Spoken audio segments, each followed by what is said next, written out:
ರಾಜ್ಯ ಕಾಂಗ್ರೆಸ್ ಪಾಳೆಯದಲ್ಲಿ ಕುರ್ಚಿ ಕಲಹ ತಾರಕಕ್ಕೇರಿದೆ. ಬದಲಾವಣೆ ಚರ್ಚೆ ಜೋರಾಗಿ ನಡೀತಿದೆ.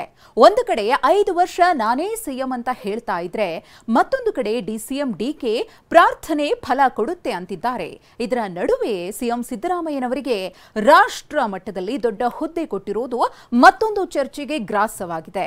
ಹಾಗಿದ್ರೆ ಸಿದ್ದರಾಮಯ್ಯನವರಿಗೆ ರಾಷ್ಟ್ರ ಮಟ್ಟದಲ್ಲಿ ಸಿಕ್ಕ ಹುದ್ದೆ ಯಾವುದು? ತೋರಿಸ್ತೀವಿ ನೋಡಿ.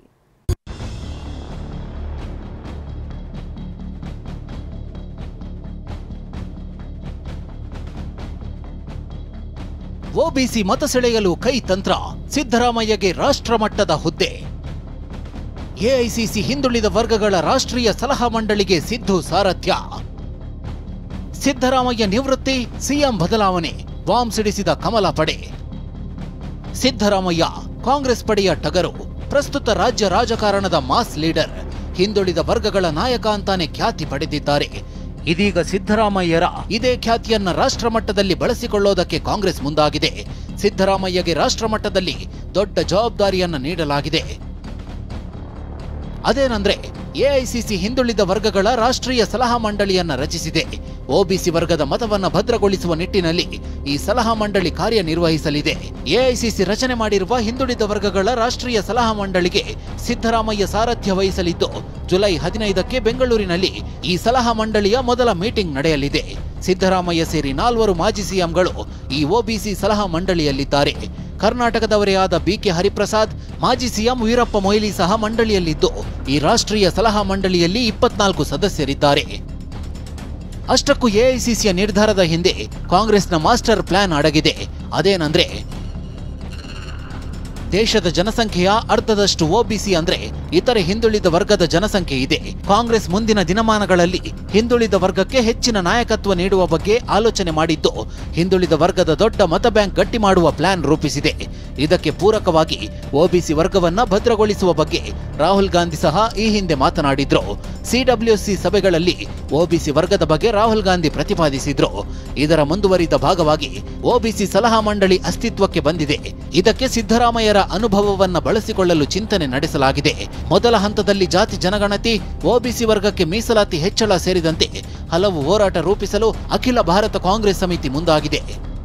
ಈ ಸಲಹಾ ಮಂಡಳಿ ದೇಶಾದ್ಯಂತ ಹಿಂದುಳಿದ ವರ್ಗಗಳ ಸಮಸ್ಯೆ, ಸವಾಲುಗಳನ್ನ ಅರಿತು ಸಲಹೆ ನೀಡುವುದರ ಜೊತೆಗೆ ಹಿಂದುಳಿದ ವರ್ಗಗಳ ಅಭಿವೃದ್ಧಿಗೆ ಪೂರಕವಾಗಿ ಕೈಗೊಳ್ಳಬೇಕಾದ ಕ್ರಮಗಳ ಬಗ್ಗೆಯೂ ಈ ಮಂಡಳಿ ಸಲಹೆಗಳನ್ನು ನೀಡಲಿದೆ. ಹಿಂದುಳಿದ ವರ್ಗಗಳ ರಾಷ್ಟ್ರೀಯ ಸಲಹಾ ಮಂಡಳಿ ರಚನೆಗೆ ಎಐಸಿಸಿ ಅಧ್ಯಕ್ಷ ಮಲ್ಲಿಕಾರ್ಜುನ ಖರ್ಗೆ ಅನುಮೋದನೆ ನೀಡಿದ್ದಾರೆ. ಸನ್ಮಾನ್ಯ ರಾಹುಲ್ ಗಾಂಧಿ ಅವರು ಮತ್ತು ಆಲ್ ಇಂಡಿಯಾ ಕಾಂಗ್ರೆಸ್ ಕಮಿಟಿ ಅಧ್ಯಕ್ಷರಾದ ಮಲ್ಲಿಕಾರ್ಜುನ ಖರ್ಗೆ ಅವರು ಇದಕ್ಕೆ ಒಂದು ಹಿರಿಯ ಕಾಂಗ್ರೆಸ್ ಪಕ್ಷದಲ್ಲಿರ್ತಕ್ಕಂಥ ಹಿರಿಯ ಕಾಂಗ್ರೆಸ್ ಪಕ್ಷದ ನಾಯಕರು ಮತ್ತು ಹಿಂದುಳಿದ ವರ್ಗದ ಸೇರಿರ್ತಕ್ಕಂಥವ್ರನ್ನ ಒಂದು ಸಲಹಾ ಸಮಿತಿ ಅಂತ ಮಾಡಿಕೊಳ್ಳಿ, ಅವರಲ್ಲಿ ಒಂದು ಸಭೆ ಮಾಡಿ ತದನಂತರ ಮುಂದಿನ ಹೆಜ್ಜೆಗಳು ನೀಡಲಿಕ್ಕೆ ಬಹಳ ಅನುಕೂಲ ಆಗುತ್ತೆ ಅಂತ ಹೇಳಿ. ನೇಮಕದ ಬಗ್ಗೆ ನನಗೆ ಗೊತ್ತಿಲ್ಲ, ಅವರೇ ಘೋಷಣೆ ಮಾಡಿದ್ದಾರೆ ಎಂದ ಸಿದ್ದರಾಮಯ್ಯ. ಇನ್ನು ರಾಷ್ಟ್ರೀಯ ಮಟ್ಟದಲ್ಲಿ ರಚಿಸಿರುವ ಸಲಹಾ ಮಂಡಳಿ ನೇಮಕದ ಬಗ್ಗೆ ಪ್ರತಿಕ್ರಿಯೆ ನೀಡಿರುವ ಸಿಎಂ ಸಿದ್ದರಾಮಯ್ಯ, ನೇಮಕದ ಬಗ್ಗೆ ನನಗೆ ಗೊತ್ತಿಲ್ಲ, ನಾನು ಕೇಳಿಲ್ಲ, ಅವರು ಘೋಷಣೆ ಮಾಡಿದ್ದಾರೆ, ಅವರ ಜೊತೆ ಮಾತನಾಡ್ತೀನಿ ಎಂದಿದ್ದಾರೆ. ಗೊತ್ತಿಲ್ಲಪ್ಪ, ನಾನು ಪತ್ರಿಕೆಯಲ್ಲಿ ನೋಡಿರೋದು, ನಾನು ಇವತ್ತು ಮಾತಾಡ್ತೀನಿ ಹೈಕಮಾಂಡ್. ಹೌದಪ್ಪ, ಅದು ಒಂದು ಮೀಟಿಂಗ್ ಮಾಡಿ ಅಂತ ಹೇಳಿದ್ರು ಒಬಿಸಿ ಅಧ್ಯಕ್ಷರು, ಕೇಂದ್ರದ ಒಬಿಸಿ ಅಧ್ಯಕ್ಷರು ಕರ್ನಾಟಕದಲ್ಲಿ ಒಂದು ಮೀಟಿಂಗ್ ಮಾಡಿ ಅಂತ ಹೇಳಿದ್ರು. ಆ ಮೀಟಿಂಗ್ನ ನಾನು 15ನೇ ತಾರೀಕಿಗೆ ಅರೇಂಜ್ ಮಾಡಿದ್ದೆ. ಸೊ ನನಗೆ ಇದು ಗೊತ್ತಿಲ್ಲ. ಇದು ಸಿಎಂ ಸ್ಥಾನದಿಂದ ಸಿದ್ದರಾಮಯ್ಯ ಬದಲಾವಣೆ ಸಂದೇಶ ಎಂದ ಬಿಜೆಪಿ. ವಿಷಯ ಅಂದ್ರೆ, ರಾಜ್ಯ ಕಾಂಗ್ರೆಸ್ನಲ್ಲಿ ಕಳೆದ ಕೆಲ ದಿನಗಳಿಂದ ನಾಯಕತ್ವ ಬದಲಾವಣೆ ಚರ್ಚೆ ಕಾವೇರಿದೆ. ಈ ಹೊತ್ತಿನಲ್ಲೇ ಸಿದ್ದರಾಮಯ್ಯ ಅವರಿಗೆ ರಾಷ್ಟ್ರ ಮಟ್ಟದಲ್ಲಿ ದೊಡ್ಡ ಜವಾಬ್ದಾರಿ ನೀಡ್ತಿರೋದಕ್ಕೆ ಬಿಜೆಪಿ ನಾಯಕರು ಬೇರೆಯದ್ದೇ ಅರ್ಥ ಕಲ್ಪಿಸಿದ್ದಾರೆ. ಇದು ಸಿಎಂ ಸಿದ್ದರಾಮಯ್ಯರ ನಿವೃತ್ತಿಗೆ ಸಮಯ ಹತ್ತಿರ ಬಂದಿದೆ ಅನ್ನೋದನ್ನ ತೋರಿಸುತ್ತೆ ಅಂತ ವಿಪಕ್ಷ ನಾಯಕ ಅಶೋಕ್ ಟ್ವೀಟ್ ಮಾಡಿದ್ದಾರೆ. ಇನ್ನು ಬಿವೈ ವಿಜಯೇಂದ್ರ, ಬಸವರಾಜ ಬೊಮ್ಮಾಯಿ, ಕೇಂದ್ರ ಸಚಿವ ಪ್ರಹ್ಲಾದ್ ಜೋಶಿ ಸೇರಿದಂತೆ ಬಿಜೆಪಿ ನಾಯಕರು ಶೀಘ್ರದಲ್ಲೇ ಸಿಎಂ ಸ್ಥಾನಕ್ಕೆ ಸಿದ್ದರಾಮಯ್ಯ ರಾಜೀನಾಮೆ ಕೊಡ್ತಾರೆ ಅಂತ ಕುಟುಕಿದ್ದಾರೆ. ಸಿದ್ದರಾಮಯ್ಯನವರ ರಾಜೀನಾಮೆಯನ್ನು ಪಡೆದುಕೊಂಡು ದೆಹಲಿಗೆ ಟ್ರಾನ್ಸ್ಫರ್ ಮಾಡೋದಕ್ಕೆ, ವರ್ಗಾವಣೆ ಮಾಡೋದಕ್ಕೆ ಈಗಾಗಲೇ ಆದೇಶವನ್ನು ಕೂಡ ದೆಹಲಿ ಕೂತು ಮಾಡಿದ್ದಾರೆ. ಮುಖ್ಯಮಂತ್ರಿಗಳ ಸಿದ್ದರಾಮಯ್ಯನವರ ಸ್ಥಾನ ಪಲ್ಲಟ ಆಗ್ತಕ್ಕಂಥದ್ದು ನಿಶ್ಚಿತ, ಅದನ್ನು ಯಾರೂ ಕೂಡ ತಡೆಯೋದಕ್ಕೆ ಸಾಧ್ಯ ಇಲ್ಲ.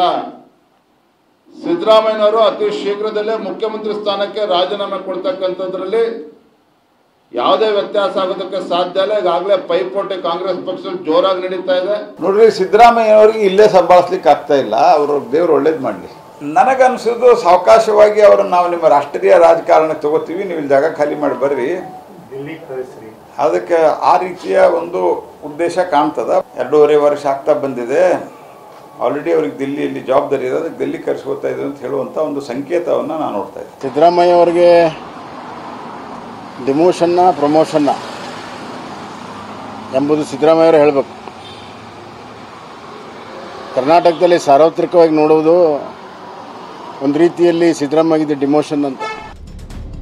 ಇನ್ನು ಈ ಬಗ್ಗೆ ಪ್ರತಿಕ್ರಿಯೆ ನೀಡಿರುವ ಗೃಹ ಸಚಿವ ಪರಮೇಶ್ವರ್, ಚೇರ್ಮನ್ ಮಾಡಿದ ತಕ್ಷಣ ರಾಷ್ಟ್ರ ರಾಜಕಾರಣಕ್ಕೆ ಹೋಗ್ತಾರೆ ಅಂತೇನಿಲ್ಲ.